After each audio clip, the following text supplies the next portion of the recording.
না তো। এই দিঘিটা ১৩০০ বছরের পুরনো। তাই নাকি?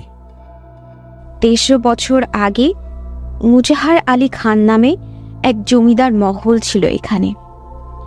তিনি এই দিঘিটা কাটিয়েছিলেন তার একমাত্র মেয়ের জন্য। তার মেয়ের খুব শখ ছিল সাঁতার কেটে গোসল করবে। একদিন এই দিঘিতে ডুবেই জমিদার কন্যার মৃত্যু হয়। আজ সময়ের স্রোতে জমিদার মহলের সব চিহ্নই ধুয়ে মুছে গেছে, শুধু দিঘিটা রয়ে গেছে। আসলে জগতের সব কিছুরই সৃষ্টি একদিন হারিয়ে যাবার জন্যই। আমিও এখন হারিয়ে যাব। মানে? মানে আমি এখন চলে যাব। তার চলে যাবার কথা শুনে আমার মুখ অন্ধকার হয়ে গেল। এতক্ষণ যেন সুন্দর একটা স্বপ্ন দেখছিলাম। আমি